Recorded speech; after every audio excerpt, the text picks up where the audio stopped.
शुरुआत। एक गरीब लड़का, एक अमीर लड़की, एक छोटे से शहर नूरपुर में रहता था। आरिफ। उसके पास पैसे नहीं थे, लेकिन उसके सपने आसमान से भी बड़े थे। उसकी अम्मी दिन भर लोगों के घरों में काम करती थीं और रात को थकी हुई हाथों से भी मुस्कुराती थीं। आरिफ उन्हें देखता और दिल ही दिल में सोचता, एक दिन मैं सब बदल दूंगा। उसी शहर के सबसे बड़े बंगले में रहती थी आयशा, जिसके पास सब कुछ था, पैसा, शोहरत, आराम। लेकिन उसके दिल में एक खालीपन था जो कोई समझ नहीं पाता था। किस्मत की मुलाकात एक दिन तेज बारिश हो रही थी।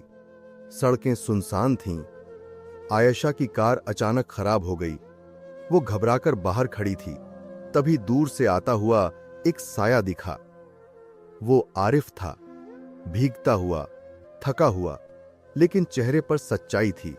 उसने बिना कुछ पूछे गाड़ी ठीक करना शुरू कर दिया। आयशा बस उसे देखती रही, जैसे पहली बार किसी सच्चे इंसान को देखा हो। गाड़ी ठीक हो गई।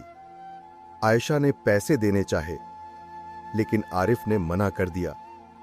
इंसानियत के लिए पैसे नहीं लेते, और वो चला गया। लेकिन आयशा का दिल वहीं रह गया। प्यार की शुरुआत अब किस्मत उन्हें बार बार मिलाने लगी। कभी लाइब्रेरी में, कभी सड़क पर, कभी चाय की छोटी सी दुकान पर। आयशा पहली बार खुलकर हंसने लगी और आरिफ पहली बार किसी के लिए जीने लगा। धीरे धीरे दोनों एक दूसरे के बिना अधूरे लगने लगे। और एक दिन आरिफ ने हिम्मत करके कहा, मुझे तुमसे मोहब्बत हो गई है। आयशा मुस्कुराई और बस इतना कहा, मुझे भी। तूफान, समाज का सच। लेकिन हर कहानी इतनी आसान नहीं होती। जब आयशा के घर वालों को यह बात पता चली तो सब कुछ बदल गया। उसके पिता ने गुस्से में कहा, वो लड़का हमारे स्टेटस के लायक नहीं। आयशा रोती रही, लेकिन कोई नहीं समझा। आरिफ को बुलाया गया। उसके सामने अपमान किया गया। उसकी गरीबी का मजाक उड़ाया गया। लेकिन वो चुप रहा, क्योंकि उसे सिर्फ आयशा की परवाह थी। सबसे दर्दनाक फैसला आखिरकार आरिफ ने एक फैसला लिया। उसने आयशा से कहा, मैं जा रहा हूं, लेकिन लौटकर जरूर आऊंगा, तुम्हारे लायक बनकर। आयशा रोती रही, लेकिन उसे रोक नहीं पाई। उस दिन दो दिल टूट गए संघर्ष, सपनों की कीमत। आरिफ शहर छोड़कर चला गया। उसने छोटे छोटे काम किए, दिन रात मेहनत की। कभी भूखा सोया, कभी ठंड में जागा, लेकिन हार नहीं मानी। सालों की मेहनत के बाद वो एक बड़ा बिजनेसमैन बन गया। वापसी उम्मीद के साथ अब वो वापस नूरपुर लौटा।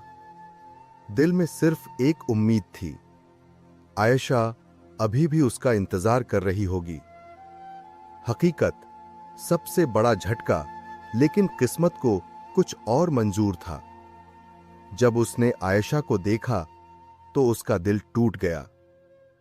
आयशा की शादी हो चुकी थी, वो किसी और की थी, लेकिन उसकी आंखों में आज भी वही प्यार था। आखिरी मुलाकात एक दिन दोनों आमने सामने आए। खामोशी थी, लेकिन हजारों बातें छुपी थीं। आयशा ने कांपती आवाज में कहा, तुम बहुत देर से आए। आरिफ मुस्कुराया, लेकिन उसकी आंखों में आंसू थे। अधूरी मोहब्बत, आरिफ ने धीरे से कहा।